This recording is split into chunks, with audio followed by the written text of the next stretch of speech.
إن الحمد لله نحمده ونستعينه ونستغفره ونؤمن به ونتوكل عليه ونعوذ بالله من شرور أنفسنا وسيئات أعمالنا.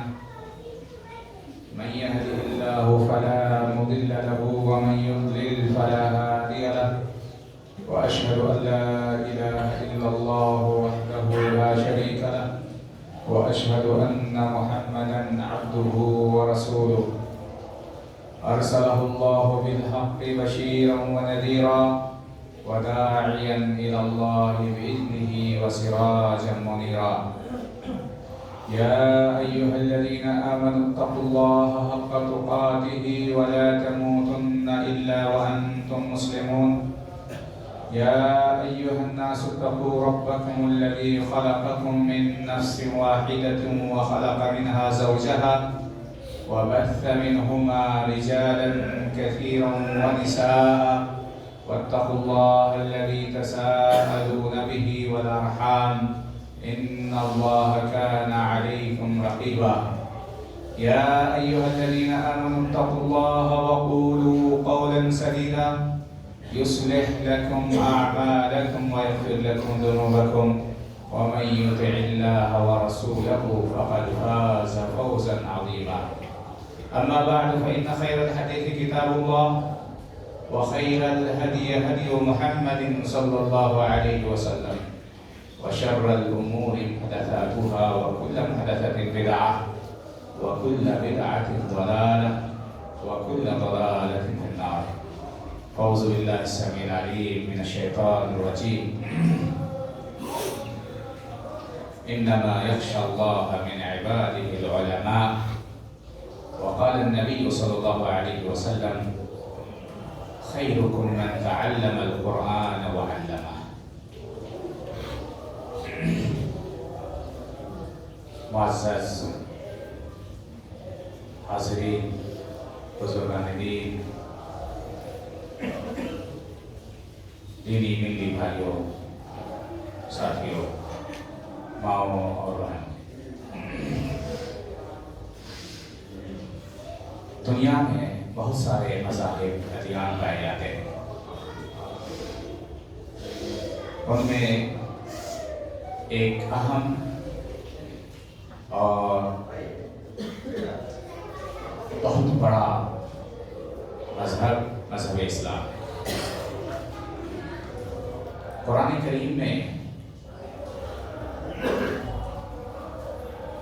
دین سے تعبیر کیا گیا ہے، یعنی مذہب کو، شریعت کو، اس چیز کو جسے لے کر ہمارے نبی جناب محمد رسول اللہ صلی اللہ علیہ وسلم اللہ تبارک و تعالیٰ کی جانب سے ہدایت ہے، اسے دین بھی کہا گیا ہے اور اسے دین اسلام بھی کہا گیا ہے. اللہ تعالیٰ فرماتا ہے: ان الدین عند اللہ الاسلام. اللہ تعالیٰ فرماتا ہے: وَمَن يَبْتَغِ غَيْرَ الْإِسْلَامِ دِينًا فَلَن يُقْبَلَ مِنْهُ. یعنی دین اسلام کے علاوہ اگر کوئی دوسرا دین اپناتا ہے تو اللہ تبارک و تعالیٰ کے نزدیک وہ قابل قبول نہیں ہے. فَلَن يُقْبَلَ مِنْهُ. خطبہ جمعہ میں آج انشاءاللہ میں فہم دین سے بڑا دین اسلام کے بارے میں کچھ باتیں آپ کے گوش گزار کرنے کی کوشش کروں گا. معزز بھائیو، جب دین کہا جائے یا دین اسلام کہا جائے یا فہم دین کہا جائے تو اس سے مراد یہ ہے قرآن اور حدیث. قرآن اور حدیث کا فہم، قرآن اور حدیث کو سمجھنا، یہ فہم دین کا معنی اور مفہوم اور مطلب ہے کہ آپ قرآن کو سمجھیں اور اللہ کے رسول صلی اللہ علیہ وسلم کی حدیث کو سمجھیں. اس لیے کہ دین کا اصل مفہوم اور مطلب یہی دو چیزیں ہیں: کتاب اللہ و سنتی، یعنی اللہ تبارک و تعالیٰ کی کتاب اور محمد رسول اللہ صلی اللہ علیہ وسلم کی سنت. جیسے کہ رسول اللہ صلی اللہ علیہ وسلم نے فرمایا: ترکت فیکم امرین لن تضلوا ما تمسکتم بہما. تمہارے درمیان دو چیزیں چھوڑ کر جا رہا ہوں، جب تک ان دو چیزوں کو مضبوطی سے تھامے رہو گے کبھی گمراہ نہیں. یہ صحیح ترین حدیث ہے۔ کتاب اللہ و سنتی، ایک اللہ تبارک و تعالیٰ کی کتاب یعنی قرآن کریم، اور ایک محمد رسول اللہ صلی اللہ علیہ وسلم کی سنت جسے ہم حدیث کہتے ہیں، وہی حدیث ہے، وہی سنت ہے۔ اسی لیے آپ دیکھیں گے کہ حدیث کی جو مشہور کتابیں ہیں، صحیح بخاری، صحیح مسلم اور کتب اربعہ، سنن ابی داؤد، سنن نسائی، سنن ترمذی، سنن ابن ماجہ، یہ جو حدیث کی کتابیں ہیں سب کے شروع میں سنن لگا ہوا ہے۔ سنن کا مطلب ہوتا ہے کہ سنت کی جمع، یعنی یہ جو حدیث کی کتابیں ہیں جس میں احادیث جمع ہے، یہ اللہ کے رسول صلی اللہ علیہ وسلم کی سنتیں ہیں۔ میں اس لیے بیان کرنا چاہتا ہوں کہ بہت سارے لوگ حدیث اور سنت کے درمیان فرق کرتے ہیں۔ ہاں، اسے ایک اعتبار سے فرق ہے کہ سنت کا مطلب یہ ہے کہ واجب نہیں ہے، آپ صلی اللہ علیہ وسلم کی سنت ہے، لیکن جب حدیث کے معنی میں کہا جائے تو سنت اور حدیث میں کوئی فرق نہیں ہے۔ اس لیے آپ حدیث کی ہر کتاب کے سامنے نام میں آپ پائیں گے سنن ابی داؤد، ابو داؤد مصنف ہے، ان کی سنتیں یعنی انہوں نے جو حدیثیں سنتیں جمع کی ہیں۔ سنن نسائی، امام نسائی رحمہ اللہ نے جو احادیث اس کتاب کے اندر جمع کی ہیں۔ ایسی تو کتاب اللہ، سنت رسول اللہ، یہ دو چیز ہے جس پر دین کا دار و مدار ہے۔ اگر ان دو چیزوں کو آپ پڑھتے ہیں، سمجھتے ہیں اور ان کے مطابق عقیدہ بناتے ہیں اور ان پر عمل کرتے ہیں تو آپ صحیح دین کو اپناتے ہیں، صحیح دین کو آپ نے سمجھ لیا، صحیح دین کے مطابق آپ نے اپنا عقیدہ بنا لیا، صحیح دین کے مطابق آپ عمل کر رہے ہیں، اور پھر آپ گمراہ نہیں ہو سکتے۔ اگر آپ نے صحیح دین کو اپنا لیا، سمجھ لیا، تو آپ کبھی گمراہ نہیں ہو سکتے۔ اس لیے اس پرفتن زمانے میں جہاں فتنوں کا انبار ہے، ملحدین کی کوئی کمی نہیں، اپنوں میں غیروں میں ملحدین کی، دین سے دور کرنے والے لوگوں کی کوئی کمی نہیں ہے۔ ایسے میں اگر ہم نے کتاب اللہ، قرآن کریم، سنت رسول اللہ، اللہ کے رسول صلی اللہ علیہ وسلم کی صحیح ترین احادیث کو اپنا لیا تو انشاءاللہ ہمیں دنیا میں بھی کامیابی ملے گی اور آخرت میں بھی کامیابی ملے گی، اور یہی وہ چیز ہے جسے لے کر کے ہمارے نبی جناب محمد رسول اللہ صلی اللہ علیہ وسلم آئے تھے، اور دونوں وحی ہیں، دونوں وحی ہیں، کتاب اللہ اور سنت رسول اللہ۔ قرآن کریم میں جہاں بھی اللہ تبارک و تعالیٰ نے کتاب کا ذکر کیا ہے اور اس کے بعد حکمت کا اللہ تعالیٰ نے ذکر کیا ہے، اس سے مراد کتاب اللہ یعنی قرآن ہے، اور حکمت سے مراد اللہ کے رسول صلی اللہ علیہ وسلم کی سنت ہے۔ تو کتاب والذی بعث فی الأمیین رسولا منہم یتلو علیہم آیاتہ ویزکیہم ویعلمہم الکتاب والحکمہ، ویعلمہم الکتاب والحکمہ، کہ نبی صلی اللہ علیہ وسلم لوگوں کو سکھاتے تھے کتاب کا علم اور حکمت کا علم یعنی سنت کا علم۔ یہ دو چیزیں عام، ان دو چیزوں میں کبھی بھی تفریق نہ کرنا، حجت کے اعتبار سے، دلیل کے اعتبار سے، مسئلے مسائل کے اعتبار سے، کہ یہ قرآن سے ثابت ہے، یہ حدیث سے ثابت ہے، اس لیے یہ افضل ہے، یہ مفضول ہے، اس پر عمل ہوگا، اس پر عمل نہیں ہوگا۔ جو یہاں پڑے گا قرآن اور حدیث کے درمیان حقیقت میں کوئی اختلاف اور تعارض تنازع نہیں ہے، کوئی اختلاف ہے ہی نہیں قرآن اور حدیث میں، دونوں کا مصدر مرجع ایک ہے، دونوں اللہ تبارک و تعالیٰ کی جانب سے ہے۔ قرآن تو وحی ہے، اللہ کی جانب سے ہے، اس میں کوئی اختلاف نہیں، اور اللہ کے رسول صلی اللہ علیہ وسلم کی حدیث بھی وحی ہے۔ اللہ تعالیٰ فرماتا ہے وَمَا يَنْطِقُ عَنِ الْهَوَىٰ إِنْ هُوَ إِلَّا وَحْيٌ يُوحَىٰ، یعنی نبی صلی اللہ علیہ وسلم اپنی جانب سے کچھ نہیں کرتے تھے، جو بھی کہتے جو بھی کرتے اللہ تبارک و تعالیٰ کی جانب سے۔ وَمَا يَنْطِقُ عَنِ الْهَوَىٰ إِنْ هُوَ إِلَّا وَحْيٌ۔ کبھی صحابہ کرام نے کسی بھی زمانے میں، تابعین نے، تبع تابعین نے کبھی بھی دونوں کے درمیان تفریق نہیں کی، بلکہ جس طرح قرآن کو اپنا آئیڈیل، اصول، ضابطہ مانتے تھے، دلیل مانتے تھے، اسی طرح سے اسی انداز میں محمد رسول اللہ صلی اللہ علیہ وسلم کے قول کو، فعل کو، آپ کی تقریر کو بھی اسی کیٹیگری میں لاتے تھے، کبھی بھی دونوں کے درمیان فرق نہیں کیا۔ جب بھی کوئی قرآن اور حدیث کے درمیان فرق کرنے کی کوشش کرے گا، آپ سمجھ جائیں کہ وہ گمراہی اور ضلالت کا شکار ہو جائے گا۔ اس لیے جب بھی کوئی قرآن اور حدیث کے درمیان اونچ نیچ کرے، قرآن کو دلیل کے، تو قرآن کا مقام یہ ڈائریکٹ اللہ تبارک و تعالیٰ کا کلام ہے، حروف بھی اللہ تبارک و تعالیٰ کی جانب سے، معانی بھی اللہ تعالیٰ کی جانب سے، لیکن حدیث کے حروف کے بارے میں یہ ہے کہ وہ محمد رسول اللہ صلی اللہ علیہ وسلم کے ہیں، حروف، حرفیں، لیکن معنی اللہ تبارک و تعالیٰ کی جانب سے ہے۔ لیکن دلیل کے اعتبار سے دونوں برابر ہیں، حجت کے اعتبار سے دونوں برابر ہیں۔ اس لیے دین کا مطلب یہ ہے کہ قرآن اور حدیث، مذہب اسلام کا مطلب ہے کہ قرآن اور حدیث کے اندر جو اصول ہیں، ضابطے ہیں، جو تعلیمات ہیں، یہی ہے دین اسلام۔ اس لیے اگر آپ دین اسلام کو جاننا چاہتے ہیں، سمجھنا چاہتے ہیں، پہچاننا چاہتے ہیں، تو آپ کو ان دو چیزوں کو اپنے سینے سے لگانا پڑے گا۔ تبرک کے لیے نہیں، بلکہ سیکھنے سکھانے کے اعتبار سے، اور اس پر عمل کرنے کے اعتبار سے، اس پر اس کے مطابق عقیدہ بنانے کے اعتبار سے۔ اور بہت سارے امام صنعانی نے اور بہت سارے لوگوں نے لکھا ہے کہ دین اسلام کا مطلب ہی ہے، فقہ دین یا فہم دین کا مطلب یہ ہے کہ آپ کتاب اللہ، سنت رسول اللہ کو پڑھیں، سیکھیں، سمجھیں، اس کے مطابق عقیدہ بنائیں اور اس کے مطابق زندگی گزاریں، عمل کریں۔ یہی ہے فہم دین۔ اللہ کے رسول صلی اللہ علیہ وسلم کی ایک بہت ہی مشہور حدیث ہے، متفق علیہ حدیث ہے، یعنی بخاری اور مسلم کی روایت ہے۔ امیر معاویہ رضی اللہ عنہ روایت کرتے ہیں، معاویہ بن ابی سفیان، ابو سفیان بھی صحابی اور امیر معاویہ بھی صحابی ہیں میرے بھائیوں۔ صحابی وہ ہیں جنہوں نے ایک پل کے لیے اللہ کے رسول صلی اللہ علیہ وسلم کو دیکھا، ایمان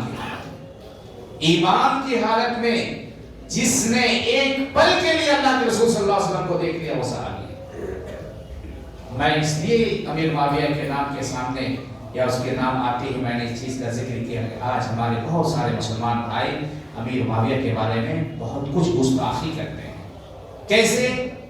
غلط لوگوں سے سن کر کے، جو لوگ دین کو نہیں جانتے ہیں ان سے سن کر کے کہ امیر معاویہ نے یزید کو خلیفہ بنایا، ایسا کیا ویسا کیا، ہر فتنے کا جڑ اور یہ صحیح مسلمان نہیں ہے، سب سے پہلے شیعوں کی جانب سے آیا، پھر شیعوں سے جو لوگ متاثر ہوئے ان کی جانب سے آیا، اور آج ہم بھولے بھالے سنی مسلمان، قرآن اور حدیث والے مسلمان یہ جانتے ہوئے کہ امیر معاویہ ابو بکر رضی اللہ عنہ نے امیر معاویہ کو خلیفہ گورنر بنایا تھا، ذمہ دار بنایا تھا، عمر فاروق نے ذمہ دار بنایا تھا، عثمان غنی نے ذمہ دار بنایا تھا۔ اگر آپ امیر معاویہ کے بارے میں ایک شبد نکالتے ہیں ان کے خلاف، ان کے بغض میں، ان کی عیبجوئی کرتے ہیں، تو آپ کو معلوم ہے آپ کہاں کہاں پہنچیں گے کہ ابو بکر نے غلط کیا، عمر فاروق نے، سبوں نے اپنے اپنے زمانے میں امیر معاویہ کو گورنر بنایا تھا۔ ابو سفیان کے بیٹے جو کفر کی حالت میں کفار کی سرداری کرتا تھا، وہ ابو سفیان جس کے بارے میں اللہ کے رسول صلی اللہ علیہ وسلم نے فتح مکہ کے موقع پہ کہا تھا من دخل دار ابی سفیان فهو آمن۔ اس لیے دونوں باپ بیٹے، ہاں کچھ لوگوں کو اللہ تعالیٰ نے، کچھ لوگوں کو اللہ تبارک و تعالیٰ نے توفیق دی کہ وہ جلدی مسلمان ہو گئے، اور کچھ لوگوں کو توفیق نہیں ملی، لیکن توفیق دی کب؟ کچھ تاخیر سے مسلمان۔ ابو ہریرہ جو سب سے زیادہ حدیث کے راوی ہیں، سب سے زیادہ حدیث کی روایت کرنے والے ابو ہریرہ رضی اللہ عنہ ہیں، ابو ہریرہ رضی اللہ عنہ ہیں۔ کیا ہے میرے بھائی، کب مسلمان ہوئے؟ سن 7 ہجری میں مسلمان ہوئے، بلکہ غزوہ خیبر کے بعد مسلمان ہوئے، لیکن اللہ تبارک و تعالیٰ اللہ کے فضل و کرم سے صحابہ اکرام میں سب سے زیادہ حدیث کے راوی ہیں، حدیث کی روایت کرنے والے۔ اس لیے بعد میں مسلمان ہونا کوئی عیب نہیں ہے، عیب یہ ہے کہ کوئی مسلمان ہی نہ ہو، لیکن آخر ایک لحظے کے لیے، ایک پل کے لیے اگر کوئی مسلمان ہو گیا تو مسلمان۔ اور صحابی والسابقون الاولون من المهاجرين والانصار والذين اتبعوهم باحسان رضی اللہ عنہم وارضاہم۔ آج تاریخ اسلامی تاریخ میں بہت سارے لوگوں نے، اور سب سے پہلے شیعوں نے، رافضیوں نے بہت ساری چیزیں گڑھ لی ہیں، گڑھ کر کے لوگوں کے درمیان پھیلا دی ہیں، اور ہم بچتے بھی بہت ساری چیزوں سے بچ نہیں پاتے ہیں۔ شیطان لگا ہوا ہے کہ ان پاک باز صحابہ اکرام کے بارے میں ہمارے دل میں بغض آ جائے، نفرت آ جائے۔ تو امیر معاویہ رضی اللہ عنہ کی بہت مشہور حدیث ہے، میں نے بتایا بخاری مسلم کی روایت ہے۔ فرماتے ہیں من یرید رسول اللہ صلی اللہ علیہ وسلم نے فرمایا من یرید اللہ بہ خیرا یفقہہ فی الدین، اللہ تعالیٰ جس کے ساتھ بھلائی کا ارادہ کرتا ہے، بہت عظیم حدیث ہے میرے بھائی، اللہ تعالیٰ جس کے ساتھ بھلائی کا ارادہ کرتا ہے یفقہہ فی الدین، اسے اللہ تعالیٰ دین کی سمجھ عطا فرماتا ہے۔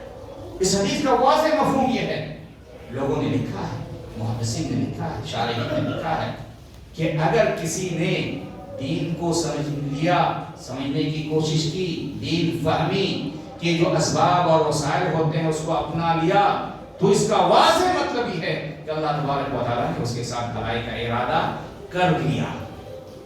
من یرید اللہ بہ خیرا یفقہہ، اور اس کا مفہوم مخالف کیا ہے کہ اگر کوئی دین کو سمجھتا نہیں ہے، سمجھنے کی کوشش نہیں کرتا، سمجھنے کے اسباب اور وسائل کو نہیں اپناتا، اس کا مطلب یہ ہے کہ اللہ تبارک و تعالیٰ نے اس کے ساتھ بھلائی کا ارادہ نہیں کیا۔ اس لیے دین سمجھنا بہت ہی ضروری ہے میرے بھائی، دین سمجھنا بہت ضروری ہے۔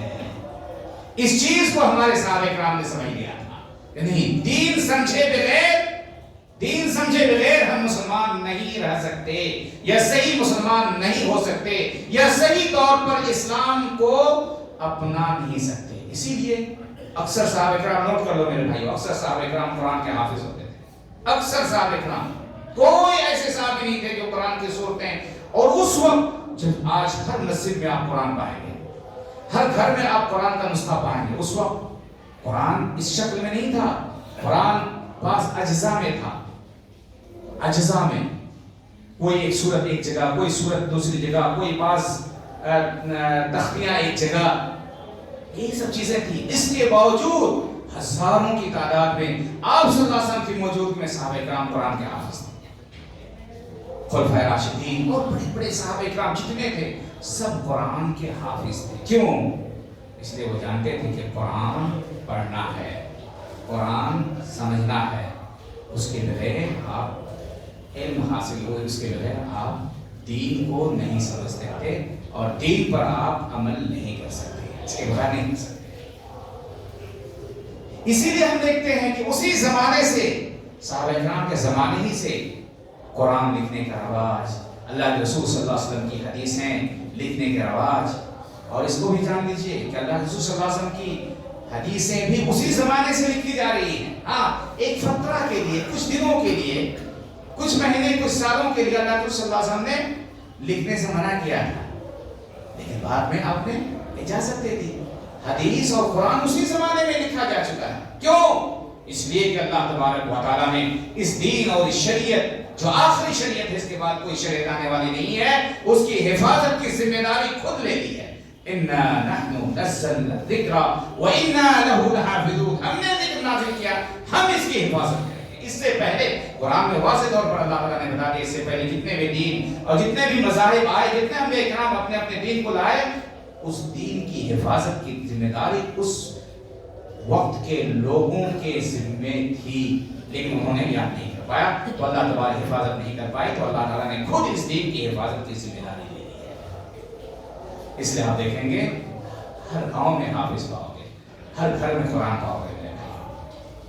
یہ دین کی حفاظت کا ایک بہت بڑا ذریعہ اور سبب ہے کہ اسی زمانے سے قرآن اور حدیث لکھنے کا رواج، اور اسی زمانے سے قرآن اور حدیث یاد کرنے کا۔ آج بھی بہت سارے مسلمان ایسے ہیں جو بخاری کو یاد کیے ہوئے ہیں مکمل قرآن کی طرح۔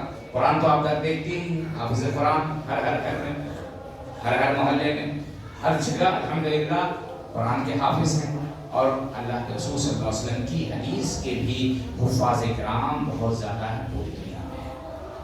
امام بخاری جیسے لوگوں کو اللہ تعالیٰ نے کیوں پیدا کیا تھا؟ کیا ضرورت تھی اتنے ذہین و فتین امام 16 سال کے اندر 16 سال لگا دیا تھا انہوں نے صحیح بخاری لکھنے میں. صحیح بخاری ایک حدیث کے لیے کہاں 1 مہینے کا سفر کر کے جاتے تھے ہمارے محدث سے. یہی ہے اِنَّا نَحْنُ نَزَّلْنَا الذِّكْرَ وَإِنَّا لَهُ لَحَافِظُونَ. اس لیے میرے بھائیوں ہمیں قرآن کریم سمجھنا ہے اور اللہ کے رسول صلی اللہ علیہ وسلم کی حدیث سمجھنا ہے. اگر ہم اللہ کے اچھے بندہ بننا چاہتے ہیں تو. اور میں نے بتایا 2 چیز قرآن اور حدیث دونوں کو سیکھنا ہے. اور سیکھنے کے لیے چونکہ ہم ڈائریکٹ عربی نہیں جانتے یا عربی ڈائریکٹ سن کر کے ہم سمجھ نہیں سکتے تو اسی لیے ہمیں قرآن اور حدیث اپنی زبان میں جو معتبر علماء کرام کی تفسیر ہے, معتبر علماء کرام کی حدیث کا جو انہوں نے ترجمہ لکھا ہے اس کو ہمیں اور آپ کو پڑھنا ہے. اور یاد رکھیں میرے بھائیو, اگر آپ نے شروع کر دیا قرآن سمجھنا حدیث سمجھنا تو یہ کیا ہوگا آپ کے لیے بہتر ہوگا, آپ کی دنیا کے لیے اور آپ کی آخرت کے لیے. آج غلط چیزیں بہت پھیلائی جاتی ہیں, بہت غلط چیزیں پھیلائی جاتی ہیں. حق کے ساتھ باطل کو بہت بہترین انداز میں لوگ ملا لیتے ہیں. آپ حق اور باطل کے درمیان کب تمیز کر پائیں گے؟ جب آپ قرآن اور حدیث کو پڑھیں گے, سمجھیں گے. اور میں نے بتایا اس چیز کو صحابہ کرام نے سمجھ لیا تھا. طلب العلم فریضۃ علی کل مسلم. اور اللہ کے رسول صلی اللہ علیہ وسلم حدیث خیرکم من تعلم القرآن وعلمہ. یہ صحابہ کرام نے سمجھ لیا تھا. اسی لیے بعض صحابہ کرام آپ صلی اللہ علیہ وسلم کے ساتھ اپنے آپ کو وقف کر چکے تھے. شادی سے کوئی مطلب نہیں, ماں باپ سے کوئی مطلب نہیں, گھر بار سے کوئی مطلب نہیں, بلکہ ہر وقت اللہ کے رسول صلی اللہ علیہ وسلم کے پیچھے پیچھے ہوتے تھے. کیوں؟ آپ صلی اللہ علیہ وسلم سے علم دین سیکھنے کے لیے. صحیح روایت ہے ایک وقت ایسا صحابہ کرام اتنا پوچھتے تھے اللہ کے رسول صلی اللہ علیہ وسلم سے, ایک وقت آیا کہ آپ صلی اللہ علیہ وسلم نے سوال کرنے سے منع کر دیا. اتنا کیوں تم لوگ سوال کرتے ہیں؟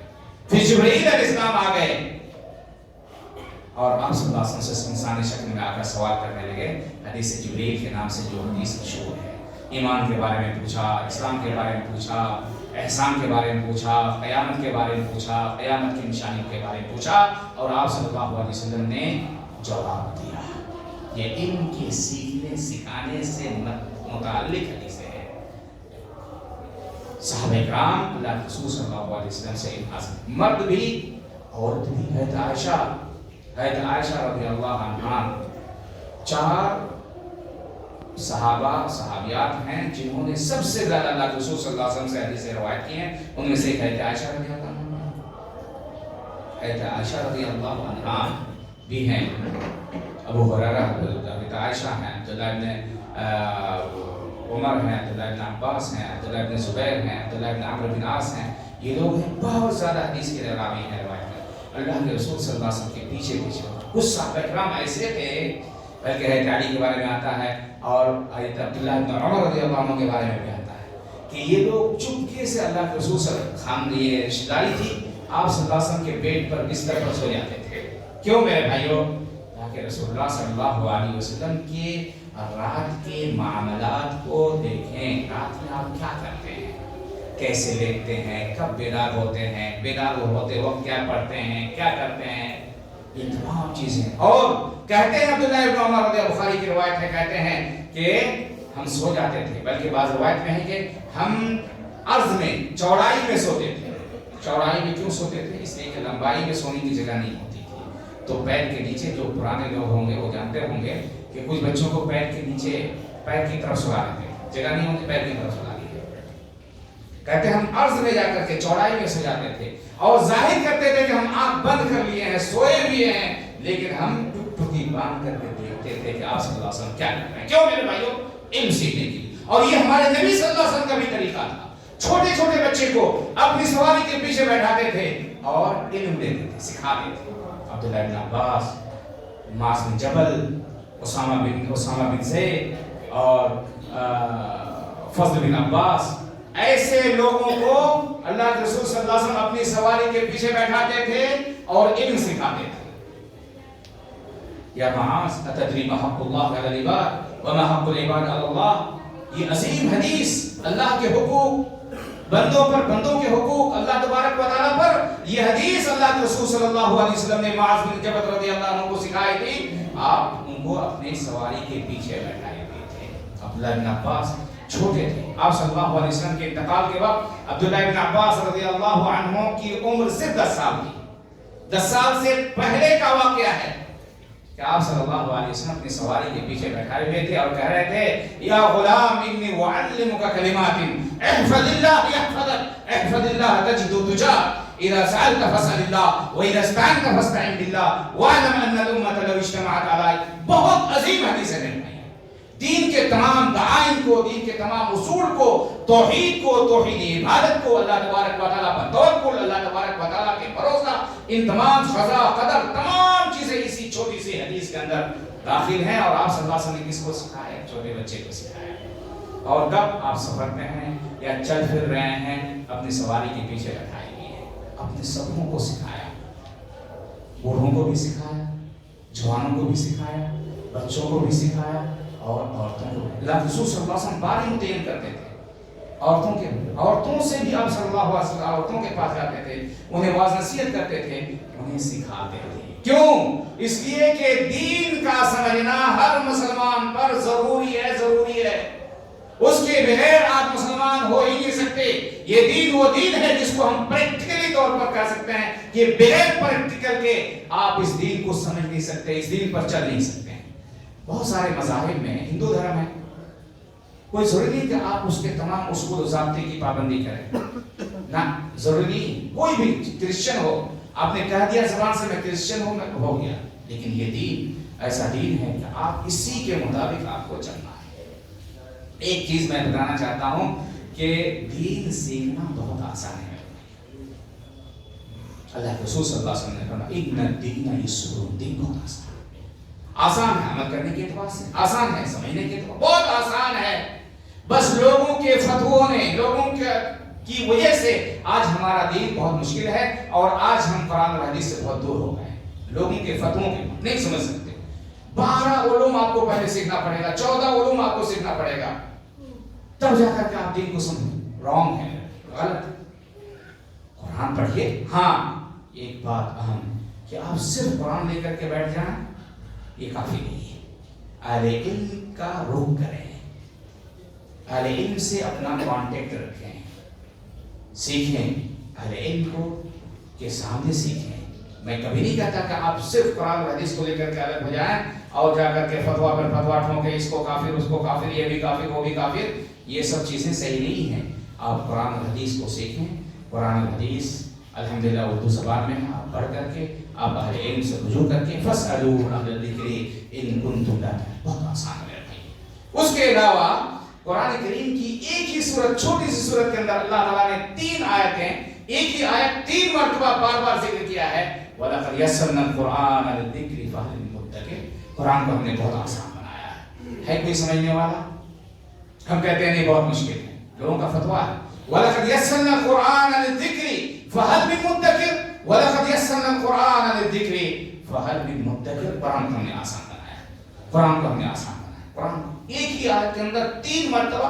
اس کا معنی سمجھو میرے بھائیو، اللہ تبارک و تعالیٰ کا ایک کلمہ ہمارے لیے کافی ہے. اللہ تعالیٰ 3 مرتبہ اس آیت کو ایک ہی صورت کے اندر بار بار ذکر کر رہا ہے. وَلَقَدْ يَسَّرْنَا الْقُرْآنَ وَلَقَدْ يَسَّرْنَا الْقُرْآنَ وَلَقَدْ يَسَّرْنَا. ہمیں سمجھنا چاہیے قرآن آسان ہے اور ہر کوئی سمجھ سکتا ہے، ہر کوئی کو قرآن سمجھ سکتا ہے. اور میں نے بتایا قرآن فہمی، حدیث فہمی ہر مسلمان مرد اور عورت پر ضروری ہے، واجب ہے، ضروری ہے. نہیں تو آپ صحیح مسلمان نہیں ہو سکتے، نہیں تو آپ صحیح طور پر اپنے رب کی عبادت نہیں کر سکتے.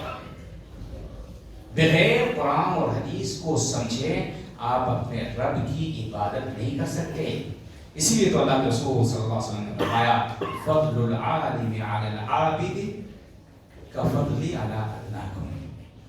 ایک عالم کی فضیلت، عالم کا مطلب جس کے پاس دین کا علم ہے، جس کے پاس جانکاری ہے وہ عالم.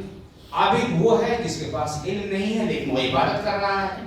اس کی فضیلت کیا ہے؟ یہ حدیث صحیح روایت ہے فضل العالم علی العابد، ایک عالم کی فضیلت ایک عابد پر اسی طرح جس طرح نبی صلی اللہ علیہ وسلم کی فضیلت ایک عام آدمی پر ہے. عام آدمی، خاص نہیں، عام ہے. علی ادنا، ایک کم درجے کا آدمی کی فضیلت نبی صلی اللہ علیہ وسلم کی فضیلت اس عام آدمی پر کس طرح ہے. بھائی ہم سوچ سکتے ہیں انبیاء سے افضل، ہر اعتبار سے افضل، اور پھر کہہ رہے ہیں کہ ادنا آدمی سے افضل. تو اسی لیے ایک عالم کے بارے میں، اور عالم وہ عالم ہے جو قرآن اور حدیث کو سمجھے، قرآن اور حدیث کے مطابق عقیدہ بنائے اور قرآن اور حدیث پر عمل کرے، تب جا کر کے وہ صحیح معنی میں شرعی طور پر شریعت کی نگاہ میں وہ عالم ہوگا. وہ عالم جس نے سیکھ لیا صرف اور اس پر عمل نہیں کر رہا ہے، وہ عالم نہیں ہے شریعت کے. وہ عالم ہوگا لغوی طور پر، زبان کے اعتبار سے، لیکن شریعت کے اعتبار سے وہ عالم نہیں ہوگا. اور عالم باشرع شرعی عالم وہ ہے جس کے بارے میں اللہ تبارک و تعالی نے فرمایا انما یخشی اللہ من عبادہ العلماء. یہی شرعی عالم جو جانتے ہیں، جانکار ہیں، اس کے مطابق عقیدہ بناتے ہیں، اس پر عمل کرتے ہیں، وہی لوگ شرعی عالم ہیں جس کے بارے میں اللہ نے فرمایا یہ لوگ اللہ سے ڈرتے ہیں. شیطان عابد کو بہت جلدی گمراہ کر سکتا ہے اور کر دیتا ہے، لیکن شیطان بہت مشکل سے ایک عالم کو گمراہ کر سکتا ہے. معزز بھائی دوستو، ہمارے لیے، آپ کے لیے، ہر اشہد ان لا الہ الا اللہ و اشہد ان محمد رسول اللہ کرنے والے کے لیے آپ لاکھ فرق کر لیں، یہ فلاں ہے، یہ فلاں ہے، فلاں ہے، فلاں ہے، لیکن ہم سب بھائی بھائی، انما المؤمنون اخوہ، سب ہم بھائی بھائی ہیں. وہ چھوڑو میرے بھائیوں، جاہلیت کو چھوڑو. ایک زمانہ تھا کہ مکہ میں خانہ کعبہ کے اندر، مسجد حرام کے اندر 4 مصلے بچھے ہوئے تھے. اس کو چھوڑو، ان غلط چیزوں کو چھوڑو. سب ہمارے مسلمان بھائی ہیں. جس نے بھی اشہد ان لا الہ الا اللہ و اشہد ان محمد رسول اللہ کا اقرار کیا ہے، اس کی تصدیق کی، وہ ہمارا مسلمان بھائی ہے. ہاں، کسی اعتبار سے کسی کے اندر کمی اور کوتاہی ہو سکتی ہے، کمی اور کوتاہی ہو سکتی ہے. اب ہمارے اوپر ضروری ہے کہ میں جس چیز کو دلیل کی روشنی میں اچھا سمجھوں، پیار سے، محبت سے، اچھے اسلوب کے ساتھ اس تک پہنچائے. فَلْيُبَلِّغِ الشَّاهِدُ الْغَائِبَ، شاہد غائب کو پہنچائے. یہ ضروری ہے. ایک مرتبہ سے نہیں، 10 مرتبہ آپ کا جانا پڑے، 20 مرتبہ آپ کو جانا پڑے. آپ صلی اللہ علیہ وسلم کو اپنا آئیڈیل اسوہ بنا کر کے بار بار جانا پڑے، جائیں، لیکن کسی کے خلاف بغض نہ ہو، کسی کے بارے میں نا امیدی نہیں ہونی چاہیے. بس ضرورت اس بات کی ہے کہ ہم قرآن اور حدیث کو سمجھیں اور اس کو دوسروں تک پہنچائیں. قرآن اور حدیث کو اگر نہیں سمجھو گے میرے بھائیوں، تو آپ اللہ کو صحیح طور پر نہیں پہچان سکتے. اللہ کی معرفت نہیں ہو سکتی. اللہ کی ذات کی معرفت، اللہ کے اسماء و صفات کی معرفت، اللہ کے کاموں کی معرفت، اللہ کی عبادت کی معرفت آپ کو اس وقت تک نہیں ہوگی جب تک آپ دین کو نہیں سمجھو گے، جب تک آپ قرآن اور حدیث کو نہیں سمجھو گے. دین کی معرفت جب تک نہیں ہوگی، اس وقت تک آپ حق اور باطل کے درمیان تمیز نہیں کر سکتے. ہمارے مولوی کہیں گے کہ ہم صحیح ہیں، آپ کے مولوی کہیں گے کہ ہم صحیح ہیں، لیکن صحیح کون ہے؟ ما انا علیہ اليوم واصحابی. آپ سیکھیے کہ اللہ کے رسول صلی اللہ علیہ وسلم کیا کرتے تھے، آپ صلی اللہ علیہ وسلم کا منہج کیا تھا، اس مسئلے میں اللہ کے رسول صلی اللہ علیہ وسلم نے کیا کہا. جب بھی کوئی کام کرو میرے بھائیوں، یہ سوچ لو کہ مجھے وہی کام کرنا ہے، مجھے اللہ کے لیے کرنا ہے، اور طریقہ میرا وہی ہوگا جو محمد رسول اللہ صلی اللہ علیہ وسلم کا ہوگا. آپ شرک سے اس وقت تک نہیں بچ سکتے جب تک آپ قرآن اور حدیث کو نہیں سمجھیں گے. آپ بدعت و خرافات سے اس وقت تک نہیں بچ سکتے جب تک آپ قرآن اور حدیث کو نہیں سمجھیں گے.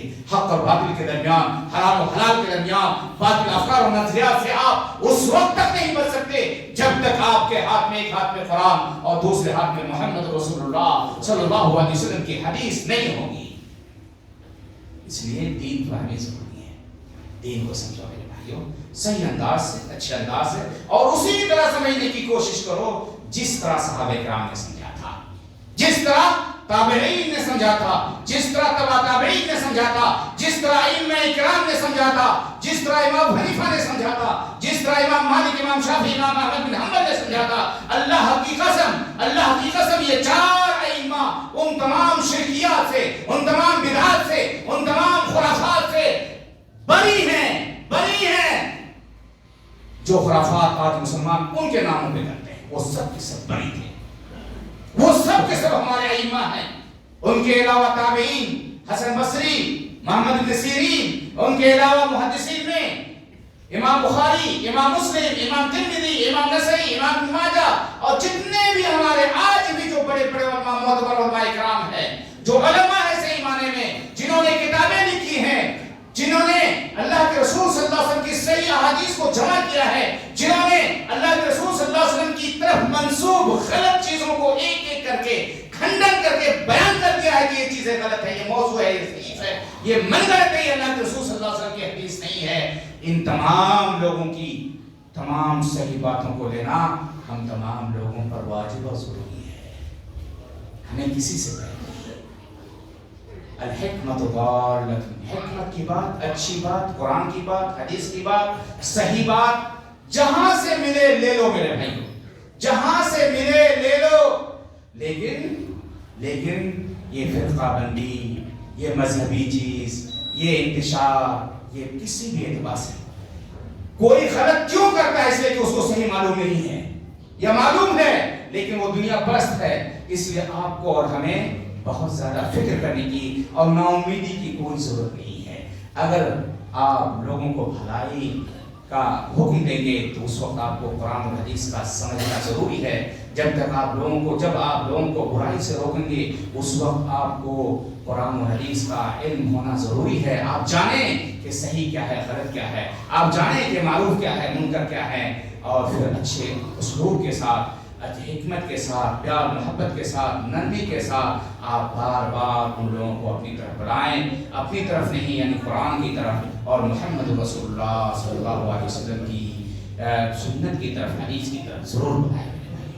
اللہ تعالیٰ سے ہم دعا کرتے ہیں کہ اللہ تعالیٰ ہم تمام مسلمانوں کو قرآن اور حدیث زیادہ سے زیادہ پڑھنے، سمجھنے اور اسی کے مطابق عقیدہ بنانے اور قرآن و حدیث پر زندگی بھر مرتے دم تک عمل کرنے کی اللہ تعالیٰ ہمیں توفیق عطا فرما. اللہ تعالیٰ ہمیں تیری ہی عبادت کرنے کی توفیق عطا فرما. اللہ تعالیٰ ہمیں تیری عبادت تیرے نبی جناب محمد رسول اللہ صلی اللہ علیہ وسلم کی سنت اور طریقے کے مطابق ادا کرنے کی توفیق عطا فرما. اقول قولی ھذا واستغفر اللہ لی ولکم ولسائر المسلمین فاستغفروہ انہ هو الغفور الرحیم.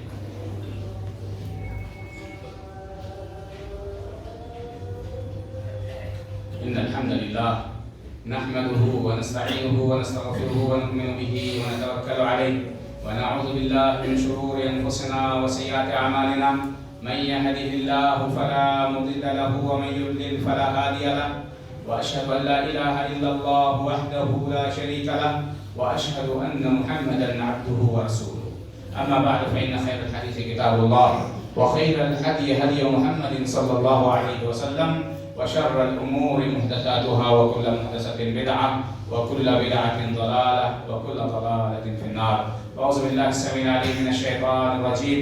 إن الله وملائكته يصلون على النبي يا أيها الذين آمنوا صلوا عليه وسلموا تسليما. اللهم صل على محمد وعلى آل محمد كما صليت على إبراهيم وعلى آل إبراهيم إنك حميد مجيد. اللهم بارك على محمد وعلى آل محمد كما باركت على إبراهيم وعلى آل إبراهيم إنك حميد مجيد. اللهم أعز الإسلام والمسلمين، اللهم أعز الإسلام والمسلمين، اللهم أعز الإسلام والمسلمين، واخذل الكفرة والمشركين، ودمر أعداءك أعداء الدين. اللهم انصر الإسلام والمسلمين في كل مكان، اللهم انصر الإسلام والمسلمين في كل مكان. اللهم اغفر لنا وارحمنا، اللهم اغفر المؤمنين والمؤمنات والمسلمين والمسلمات الأحياء منهم والأموات. اللهم انصر الإسلام والمسلمين، اللهم اغفر المؤمنين والمؤمنات والمسلمين والمسلمات. اللهم اشفنا، اللهم اشفنا، اللهم اشف مرضانا مرضى المسلمين. اللهم أنت الشافي لا شفاء إلا شفاؤك، شفاؤك لا يغادر سقما. ربنا آتنا في الدنيا حسنة وفي الآخرة حسنة وقنا عذاب النار. ربنا ظلمنا أنفسنا وإن لم تغفر لنا وترحمنا لنكونن من الخاسرين. عباد الله رحمكم الله، إن الله يأمر بالعدل والإحسان وإيتاء ذي القربى وينهى عن الفحشاء والمنكر ولذكر الله أكبر والله يعلم ما تصنعون. أقيموا الصلاة.